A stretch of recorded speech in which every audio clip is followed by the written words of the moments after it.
Hello friends, સ્વાગત છે તમારું મારી યુટ્યુબ ચેનલમાં। આજે આપણે બનાવીશું સરગવાનું સૂપ, જે પીવામાં એકદમ ટેસ્ટી લાગે છે અને બનાવવામાં એકદમ ઇઝી છે।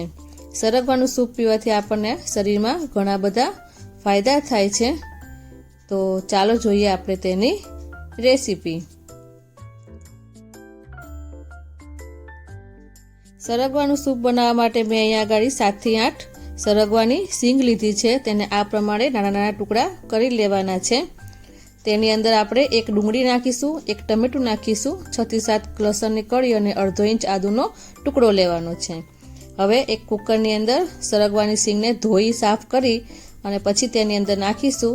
તેની અંદર આપણે ડુંગળી, ટમેટું જે કટ કરીને રાખ્યું હતું તે નાખીશું, લસણ અને આદુ પણ નાખી દઈશું।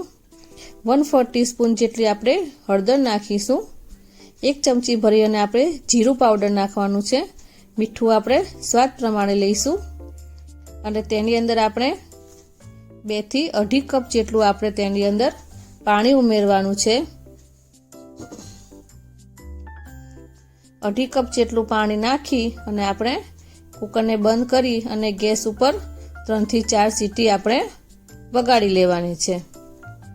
મીડિયમ ગેસ ઉપર આપણે તેને 3 થી 4 વિસલ કરી લેવાની છે। કુકરની સીટી સાવ ઠંડી થઈ જાય પછી આપણે તેને કુકરને ખોલી લેવાનું છે અને જે આપણે સરગવાની સિંગ બાફવા મૂકી હતી તે સરગવાની સિંગ આપણે તેની અંદરથી કાઢી લઈશું। સરગવો શરીર માટે ખાવો ખૂબ જ ફાયદાકારક છે।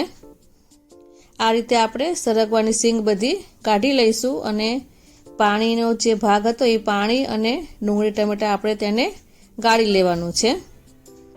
આ પાણી આપણે ફેંકી નથી દેવાનું, તેને આપણે સાઈડમાં નાખી દઈશું અને જે આ ઉપરનો જે ડુંગળી ટમેટાવાળો ભાગ છે તેને મિક્સચરની અંદર આપણે ગ્રાઇન્ડ કરી લેવાનું છે અને પાણીને આપણે સાઈડમાં મૂકી દઈશું।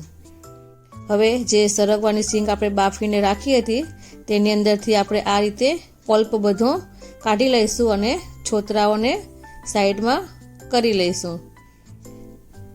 બધો પલ્પ આપણે સરગવાની સિંગમાંથી કાઢી લેવાનો છે।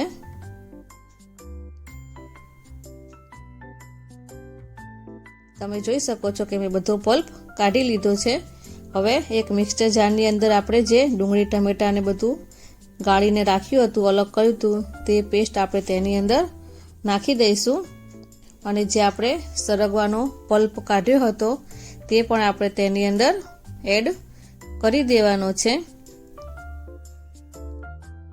અને આની આપણે એક સરસ મજાની પેસ્ટ બનાવી લઈશું। તો પેસ્ટ બનીને આપણી તૈયાર થઈ ગઈ છે। હવે આપણે પેસ્ટને ચાયણીની મદદથી ગાળી લેવાનું છે તો તેની અંદર રેસા કે એવું કાંઈ હોય તો દૂર થઈ જાય। હવે એક વાસણની અંદર આપણે 1 ચમચી જેટલું આપણે ઘી લઈશું। તમે ઘીની જગ્યાએ બટર પણ લઈ શકો છો। ઘી ગરમ થાય એટલે તેની અંદર આપણે 1/4 ટીસ્પૂન જેટલી હિંગ નાખીશું અને આપણે જે પલ્પ ગાળીને રાખ્યો હતો તે પલ્પ તેની અંદર નાખી દઈશું અને તેને 1 સેકન્ડ માટે આપણે તેને શેકી લઈશું અને આપણે જે પાણી ગાળીને રાખ્યું હતું તે બધું પાણી આપણે તેની અંદર એડ કરી દઈશું અને ગેસની ફ્લેમ ફૂલ કરી અને આપણે તેને ઉકળવા દઈશું। 5 મિનિટ આપણે તેને ઉકળવા દેવાનું છે।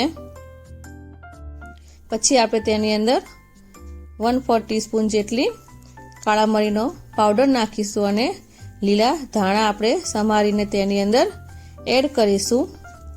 સરગવાની અંદર કેલ્શિયમ ભરપૂર પ્રમાણમાં હોય છે। જો તમે બાળકોને કેલ્શિયમવાળી વસ્તુ ખવડાવો તો તેના હાડકાં અને દાંત મજબૂત બને છે। તો કેલ્શિયમ માટે આપણે સરગવાનો સૂપ આ રીતે બનાવીને પીવો જોઈએ।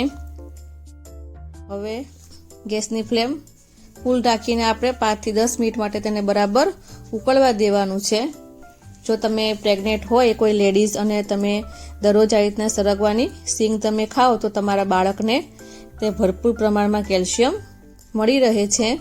હવે આપણે ગેસની ફ્લેમ બંધ કરી તેની અંદર લીંબુ નીચવશું તો તૈયાર થઈ ગયો છે આપણો સરસ મજાનો ટેસ્ટી એવો સરગવાનો સૂપ।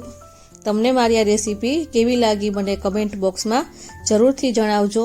જો તમને મારો વિડીયો ગમ્યો હોય તો મારા વિડીયોને લાઈક કરી, શેર કરી અને મારી ચેનલને સબસ્ક્રાઈબ કરી દેજો. એકવાર તમે આ સૂપ બનાવીને જરૂરથી ટ્રાય કરજો.